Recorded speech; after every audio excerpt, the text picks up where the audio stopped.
guest is a leading expert in council tax and housing law with over 3 decades of experience navigating one of Britain's most complex areas of taxation.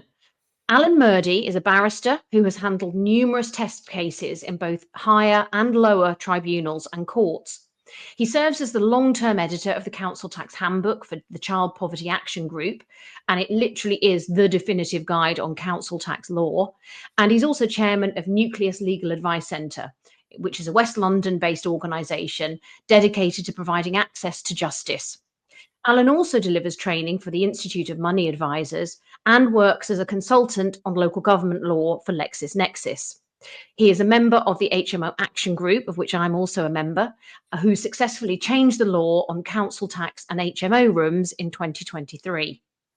Alan's expertise has made him an invaluable resource for individuals, businesses and public bodies dealing with council tax issues. And so we are delighted to have you as a guest today, Alan Murdie. Morning. Oh, thank you. Good morning. Thank you very much, Wendy.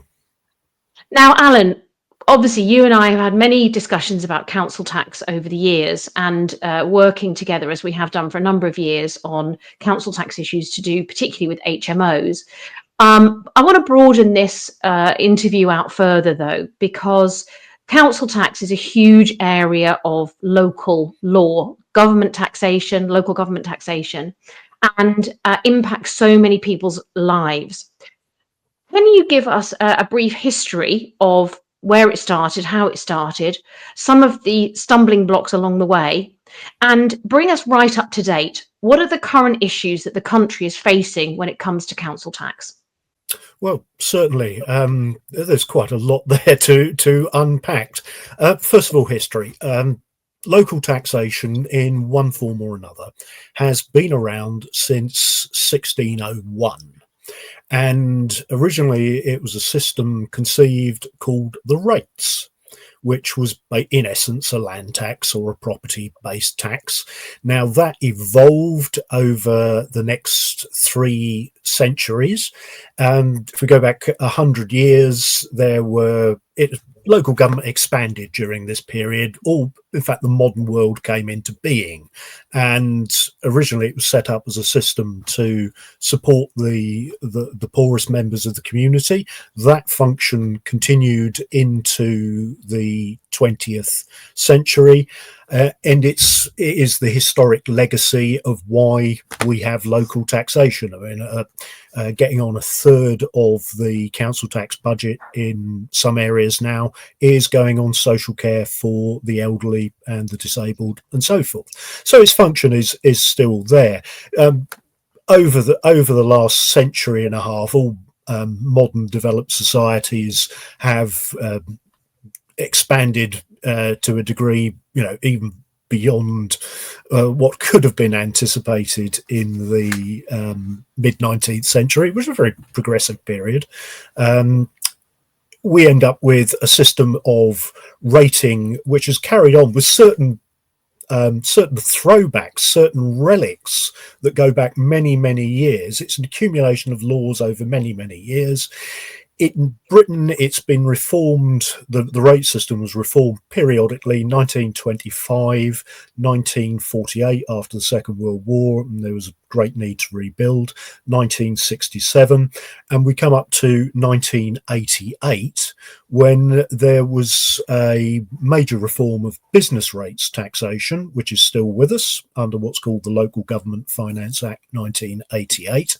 But it also brought in the ill-fated experiment of the poll tax, which was an attempt to sweep away the previous 300 years of a land tax and replace it with basically a head tax. That basically you were liable for tax simply for existing, with very few exceptions. And now that had last been tried in back in the time of the Peasants' Revolt in the short-lived poll taxes of 1380 and 1382. It was not a success this time round. It was the end of Margaret Thatcher's career. She'd been in government for 11 years. It left the then Conservative government led by John Major with a bit of a problem. He, at the time, there was a man called Michael Heseltine who wanted to be the Prime Minister. John Major wasn't keen on having a rival, I suspect, and he put Minister Heseltine in charge of sorting out the muddle of the poll tax.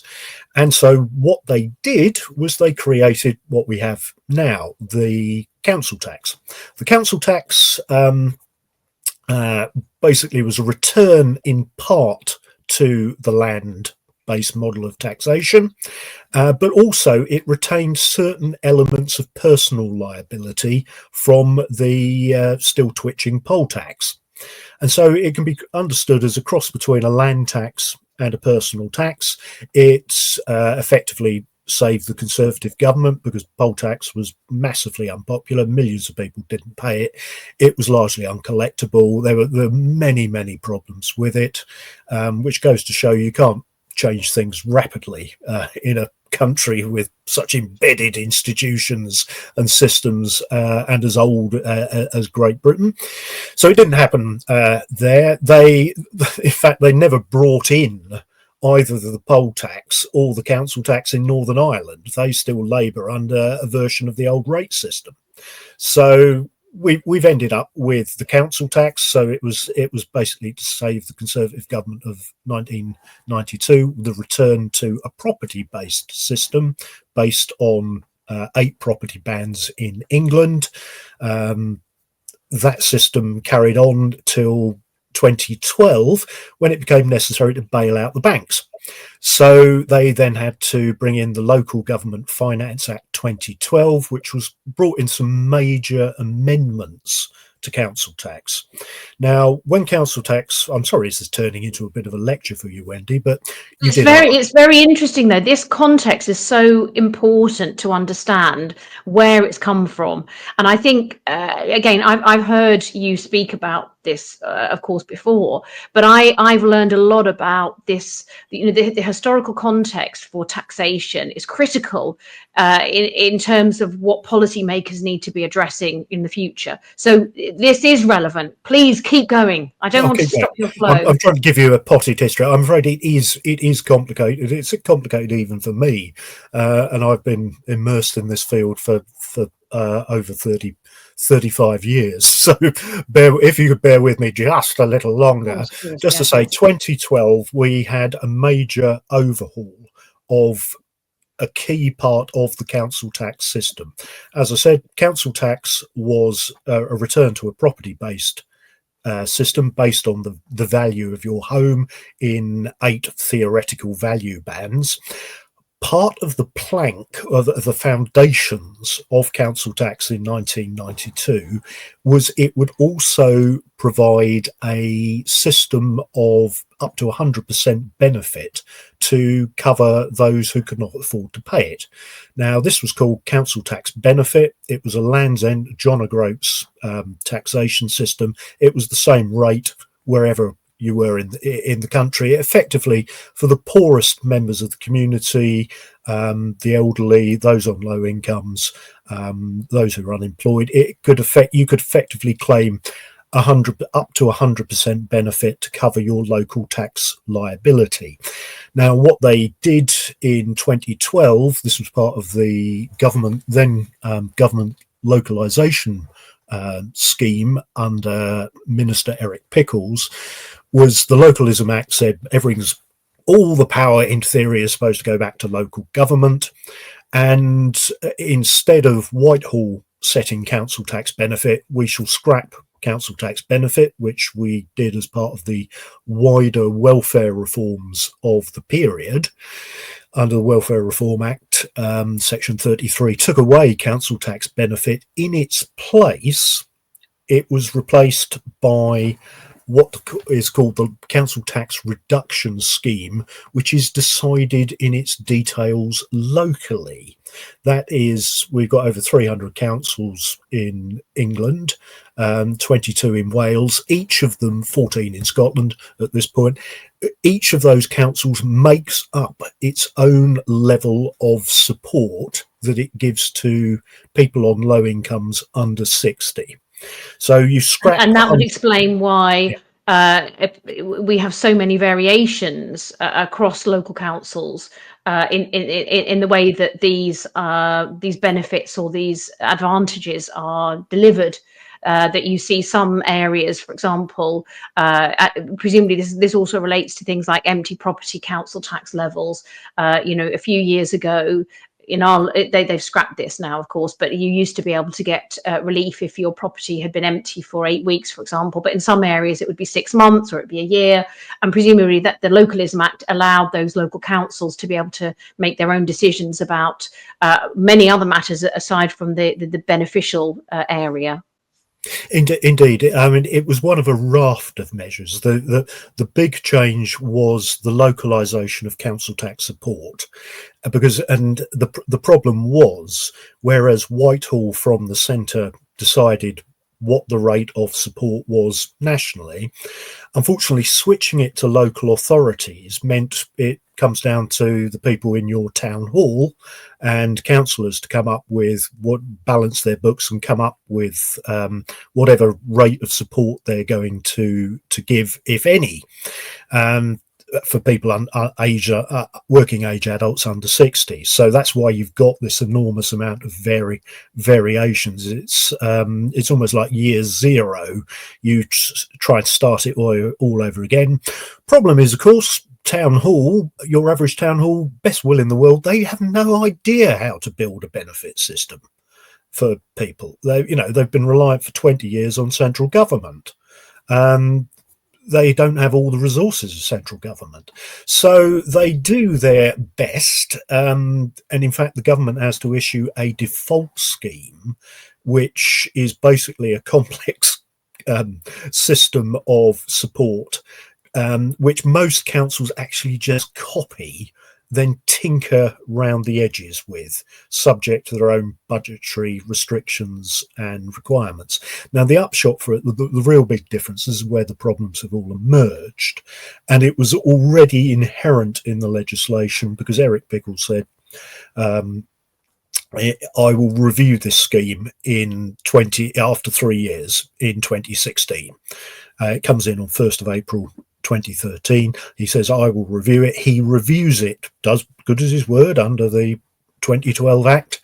And what they find is that default rates, that is people unable to afford it to pay, or who are ending up being summons to court and ending up with liability orders, has increased by 40 to 50% nationally.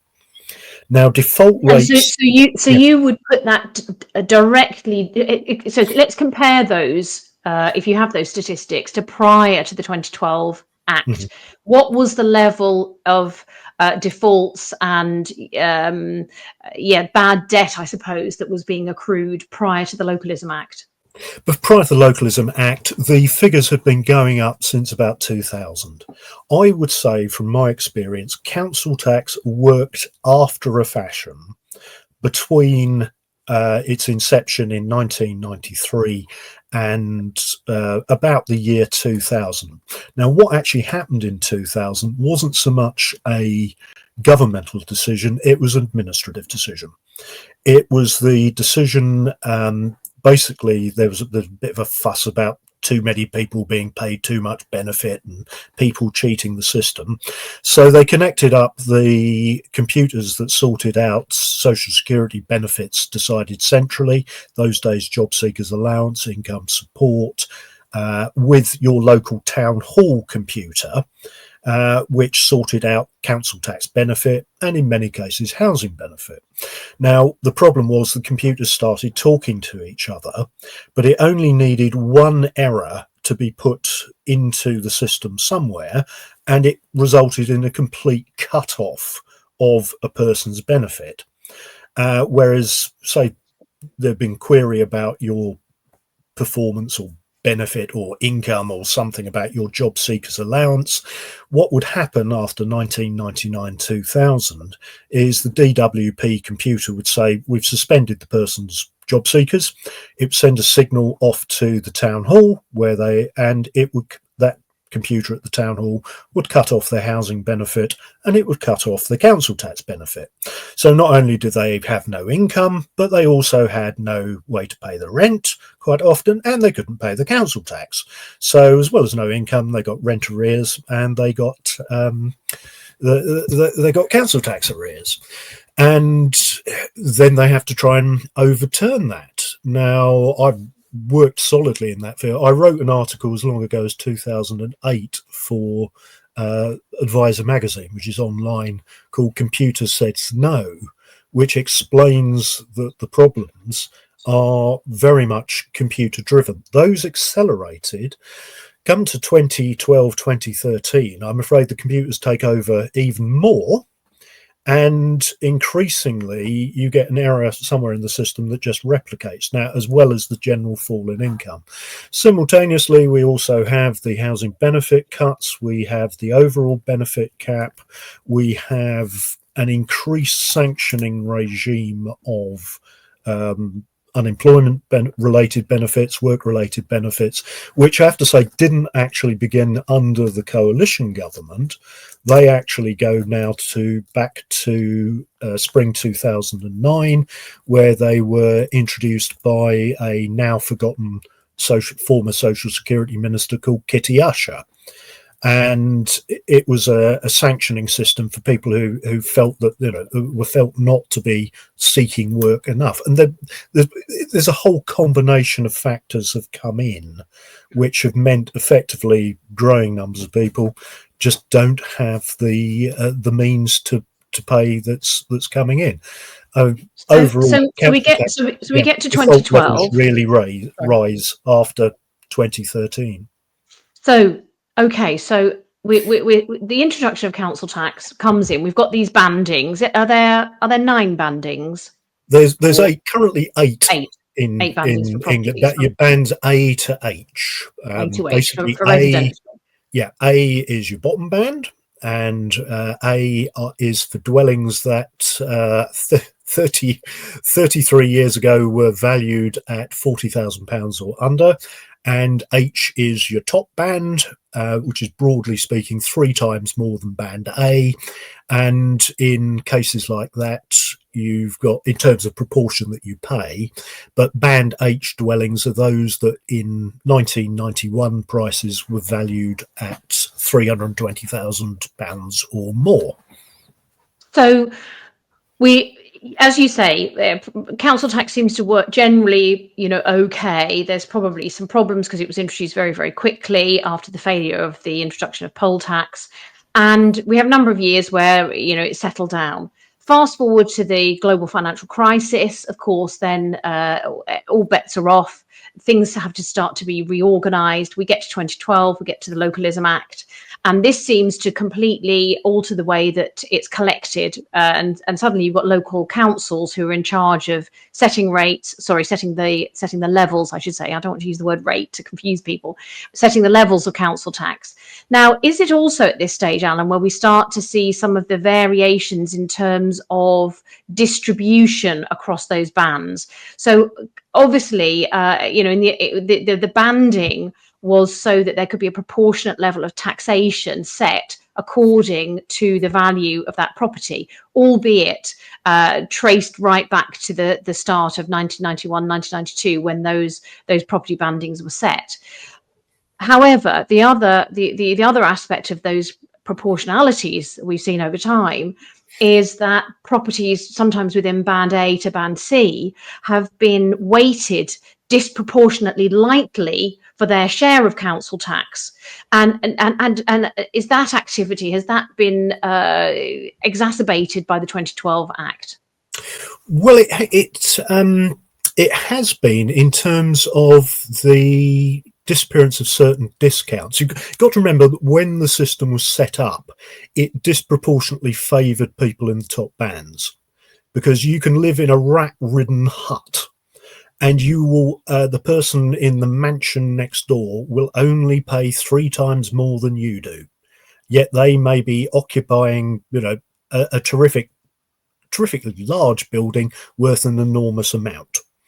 But they will only, on the basic council tax level, be paying 3 times more than the ruined tenement. Of course, That's to play devil's advocate, I could yeah. argue that the reason for that is that the person who's living in that castle versus the person who's living in the rat infested tenement, both of them, in terms of their utilization of council services, may well be equivalent. And just because they live in a bigger house, should they have to pay more tax? Of course, this Well, is an that's ongoing political debate. well, it's a very long going. I mean, turn to the pages of Professor Kanan's 1912 seminal work, "The History of Rating in England," and you will find Maybe later. exactly that debate was going on before the First World War, because we just introduced the beginning of the modern welfare state in Britain, the old age pension system. This argument has been going around for a long time. Professor Kanan says, well, certainly let us have proportional amounts, but that's also going to mean, if it's going to work in terms of equity and principles of justice and fairness, it's going to mean a proportional redistribution of the land. Now, if we all start having the same amount of land at the beginning, the same amount of property, then it's perfectly fair. But from an equitable point of view, and also I keep taking it back in so many discussions with people across the political spectrum, I ask them, what is local taxation for? Why do we have it? And it is there to protect the most vulnerable members of the community. And that's because you concluded that because of your historical knowledge about the context of council tax. Well, I also think it's the moral argument for it. So currently, council tax is collected, and if you like, the rhetoric or the explanation for that taxation is to mend roads, manage roads, maintain roads, lighting, bin collections, local leisure centres, libraries. Cemeteries, the list goes on and on, social services, all the aspects that can't be run centrally in a Soviet-style diktat. Things could be areas within the UK vary enormously. All kinds of factors. Yeah. So you would argue localization element. So you would argue almost that we have completely changed the reason for collecting council tax, and we have, it's become sort of shrouded in these other reasons why we have local taxation, and why local taxation seems to have to go up every year regardless, obviously because of inflation and various other factors, but in your argument, you would say if we could go back to more of a purist notion of local taxation, it should simply be there to support the poorest in society, to enable them to have the basic necessities of life.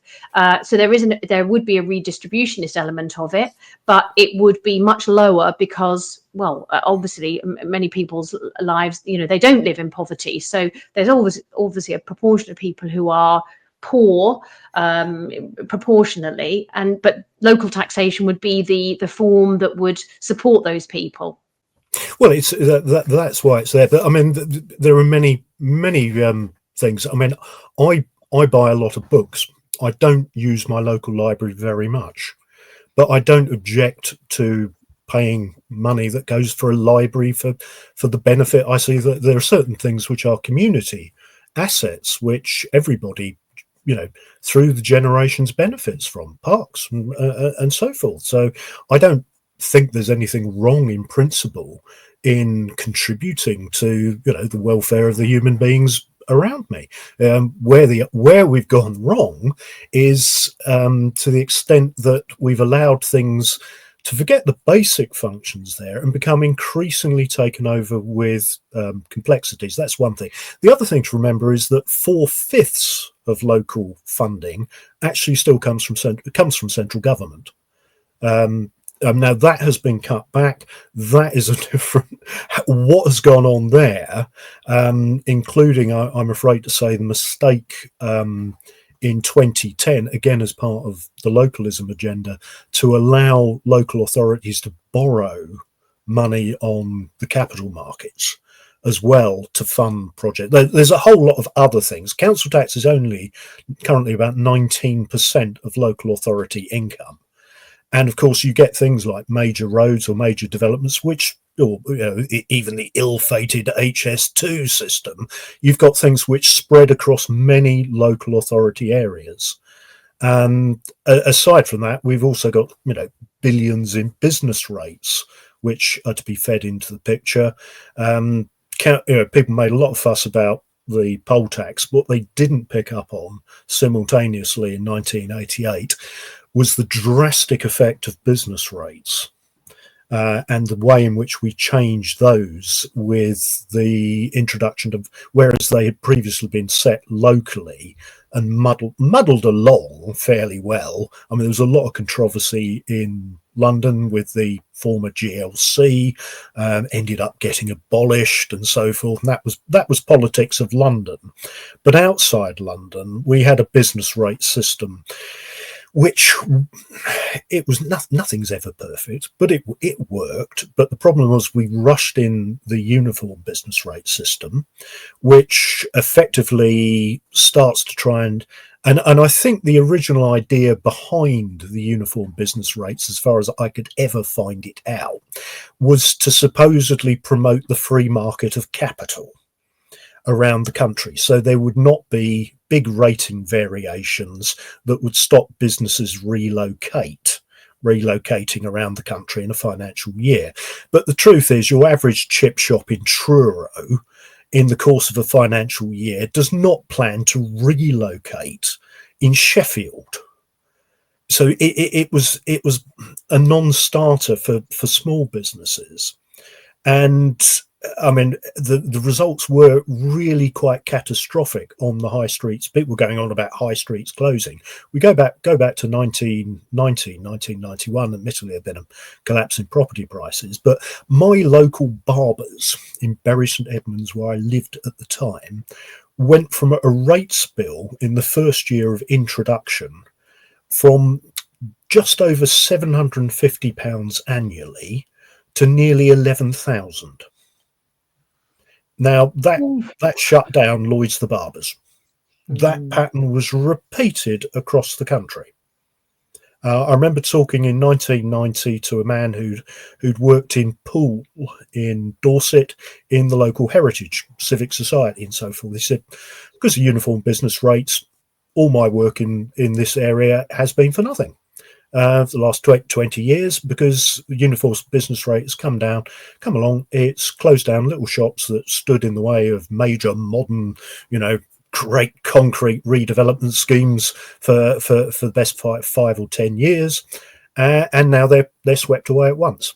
So if and this was a big issue about 15 years ago, how Britain was turning into clone towns. Well, the answer is business rates.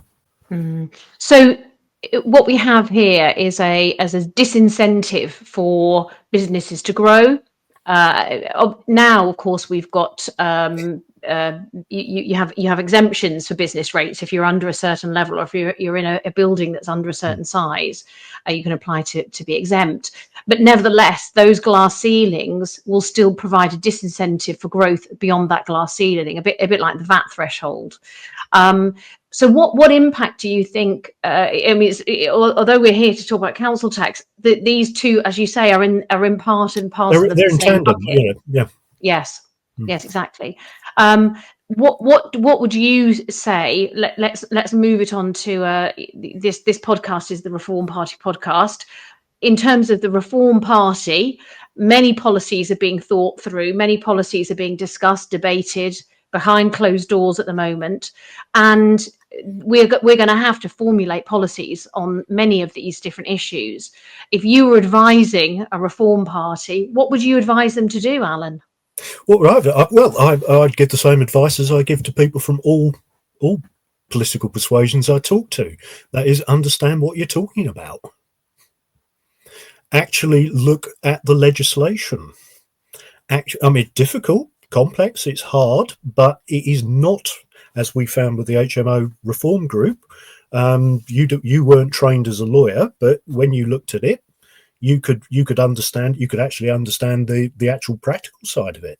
So people need to engage with the laws that are being created now.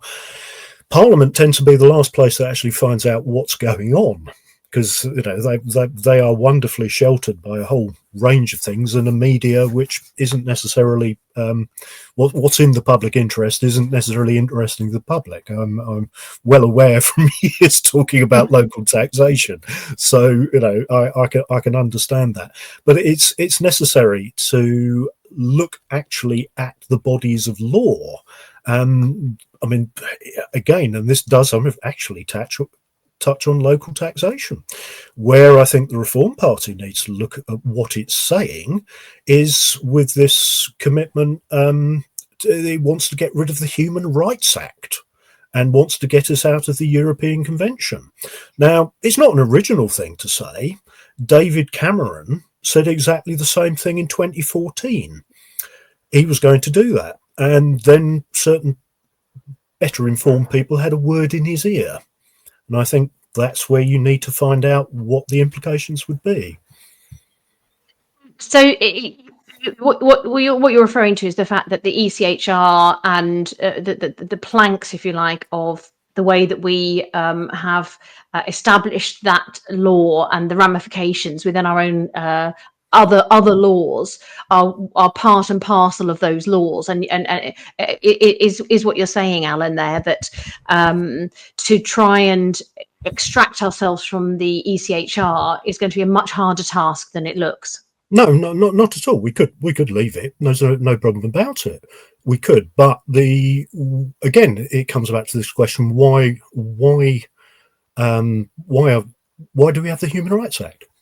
Well, the reason we have the Human Rights Act, we signed up for the ECHR as long ago as 1952 under the Churchill government.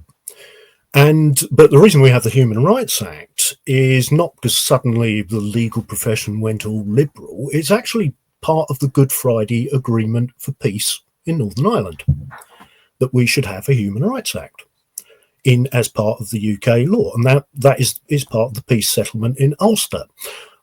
And that was pointed out to David Cameron, and they decided they didn't want to open up the tinderbox of Northern Ireland again, which yes. I think I'm old enough to remember bombs going off in British cities. I remember, the terrible things that happened.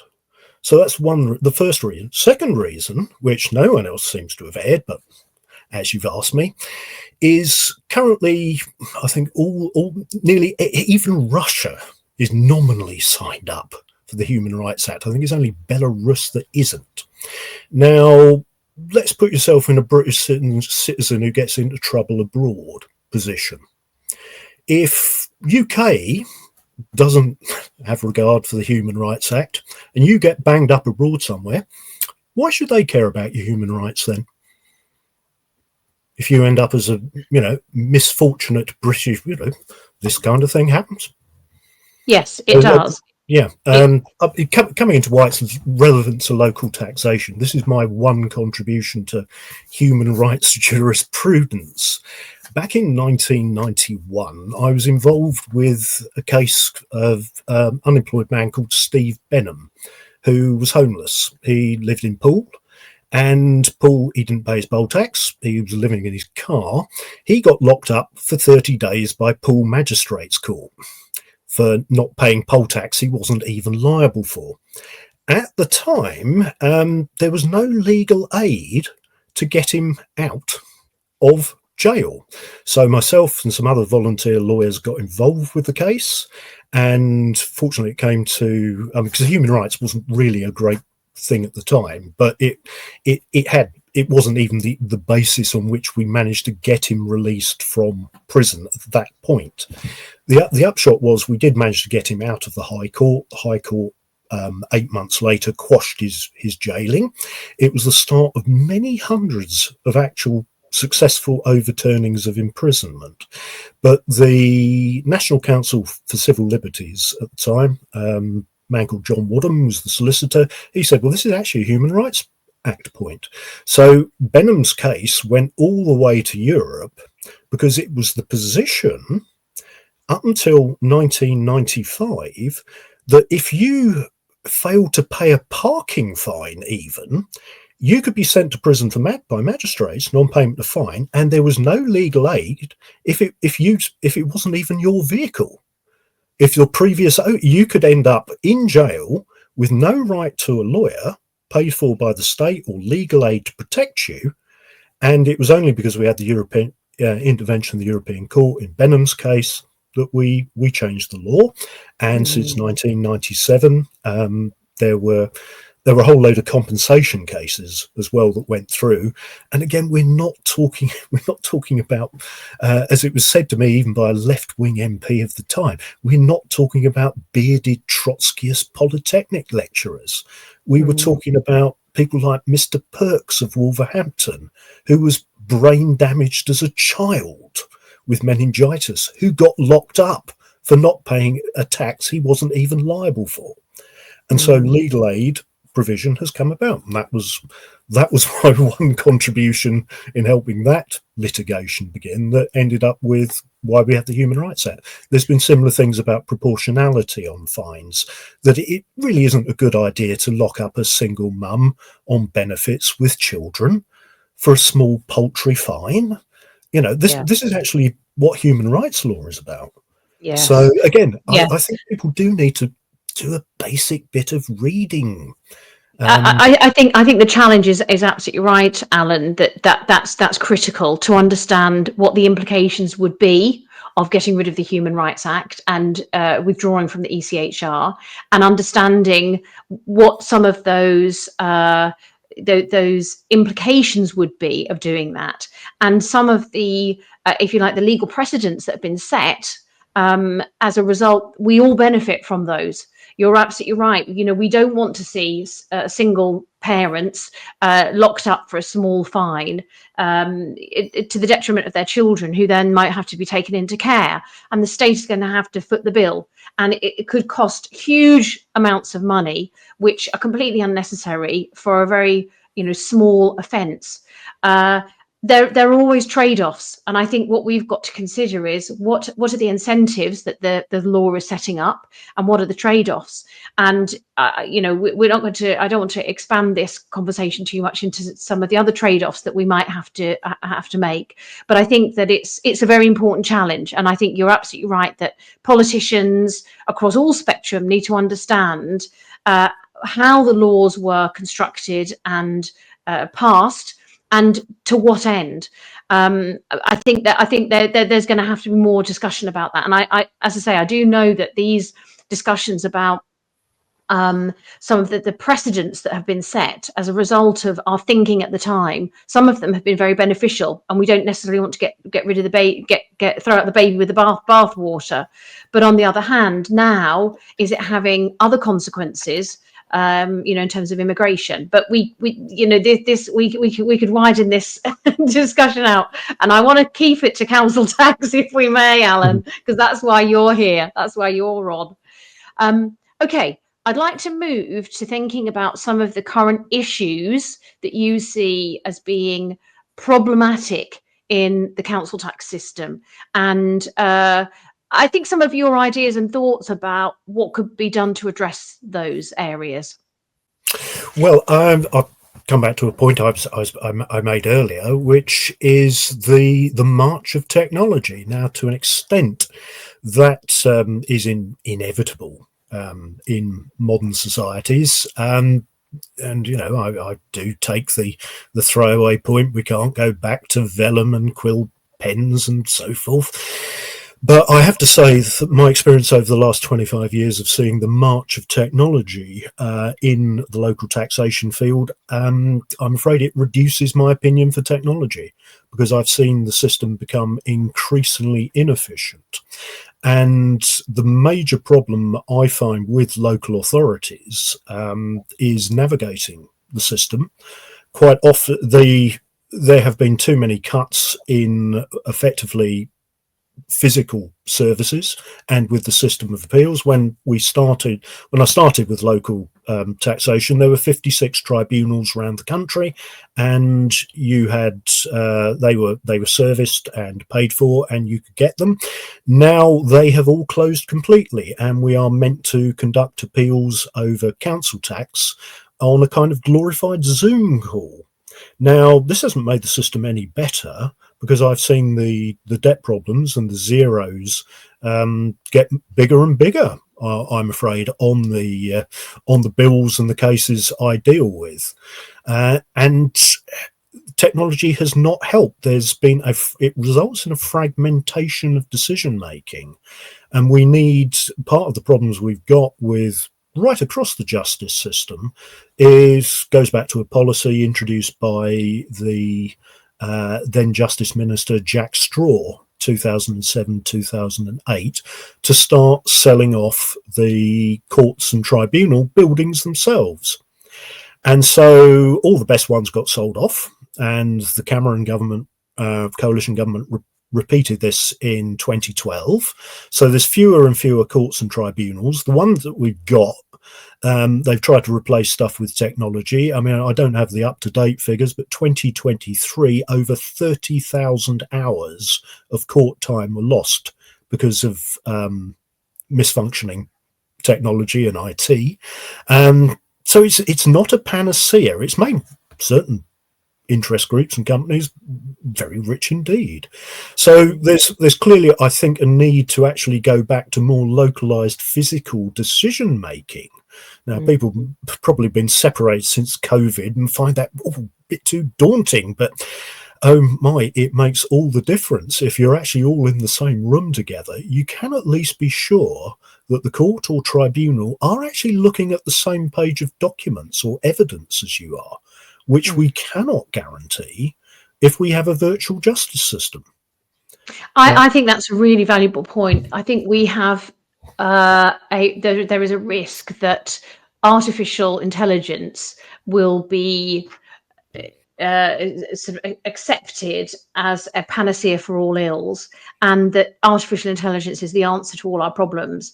But when it comes to justice, and when it comes to deciding people's fate and making decisions based on legal rules and regulations as to whether that person has either breached the law in some way or committed a crime, this is people's lives we're talking about.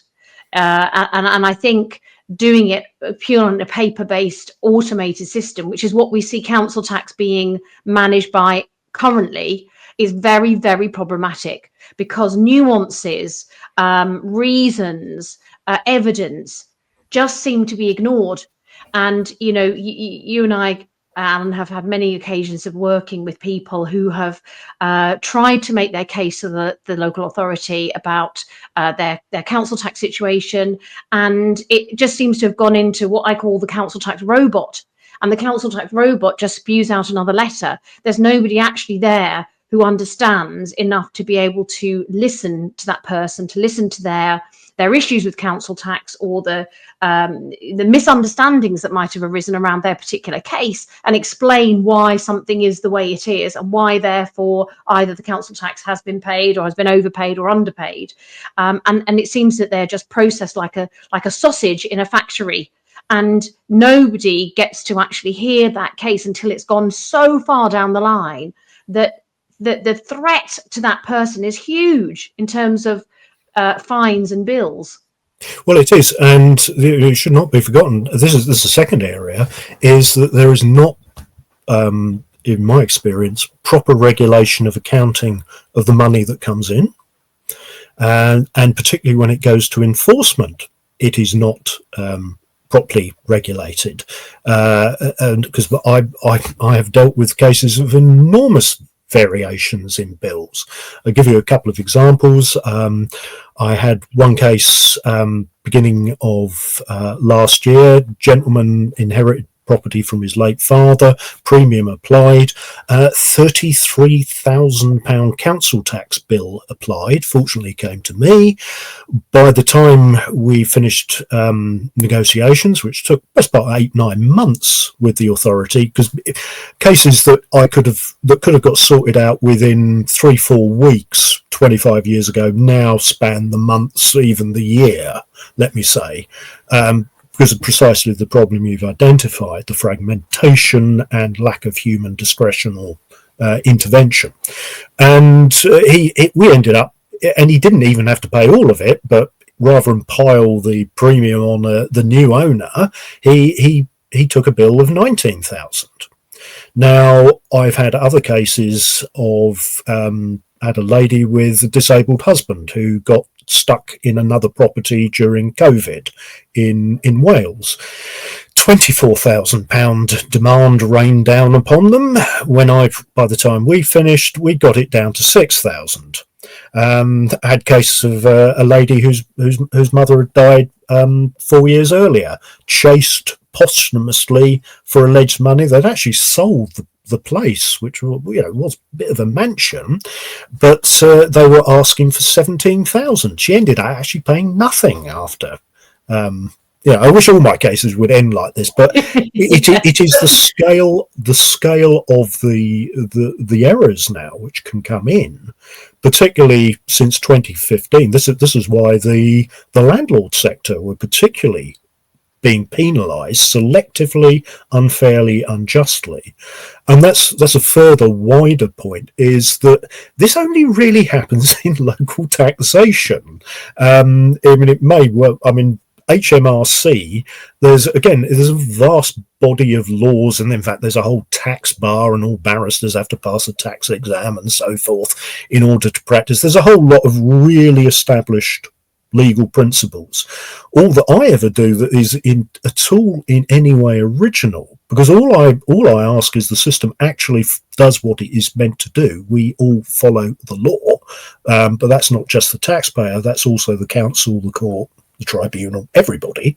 Valuation, everyone should follow it. That's all I do. But all I would ask, I think, at this point is that established principles that govern any other tax and the way it's levied are actually brought into play in council tax, because there are some most extraordinary anomalies appearing. The fact that you can be chased, normally Inland Revenue will only go after you for 6-7 years, but I've had cases of people supposedly being chased for 20-year-old council tax bills.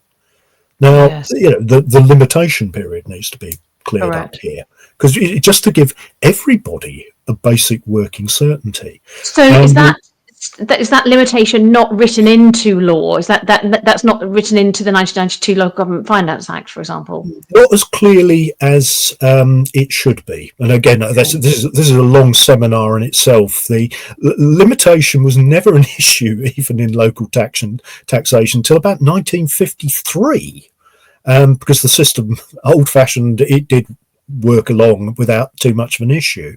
But there are problems with the Limitation Act in terms of how you interpret the 1980 Act in terms of a new computerized model based on reminder notices and liability orders. So nobody's sat down and done the reform of that principle. Another unfair thing about the empty property premium, and I did try to fight this for the best part of 3 years in tribunal cases, is that with the empty property premium, you can originally it seemed to have been written to make people who just speculated, bought property, left it empty for years, to actually pay something of a penalty for that kind of sort of reckless thing, blocking housing and so forth. Except the way the law has ended up being written to an extent and interpreted is that you can get councils, and I could name some, where the property can stand empty, say, for 10 years. It's then bought by a new owner, Now, yes, there is a 10 years worth of premium. A lot of money has accumulated. However, the way the law operates is the premium doesn't necessarily attach to the previous owner who left it vacant. It gets passed on to the new owner. And in one case, I represent... which is ridiculous, isn't it? The liability of that previous owner is now the new owner's liability. Yeah, it's like buying a used car and finding that you have to pay the parking fines and speeding fines of the previous owner. So, Alan, you are able to identify probably, I would say, at least 10 issues with the way that council tax is administered, the way that it is collected, probably the way it's used, although that's for a bigger discussion, a bigger debate. And a lot of your work has gone into addressing and supporting people, representing people who have been completely overlooked, I suppose, by the state, or they have been abused, you could argue, by the state and by the way that it has administered council tax. As you say, there's fragmentation without any individual actually getting involved to oversee a case that comes and recognise the stupidity of it or the illogical element of it, to go, hang on a minute, this doesn't actually make sense, and this person has got a disabled husband and they shouldn't be paying this council tax on this other property because COVID separated them for 8 months. Whatever the actual details of those cases are, but you've been able to, by your knowledge of council tax law and also common law and other legal other legal acts, you've been able to utilise that knowledge to be able to represent those people and save them huge amounts of money. But how many people don't know you? How many people don't realise that you can fight the system? How many people are stuck in a council tax hellhole right now, wondering what they should be doing and how they can get out of it? Because, as you say, the system is so complex and it is so automated that probably for many people who try and take action on their own behalf simply can't do it and either give in or give up. Yep, well, I'm afraid that is, and that's the daily experience.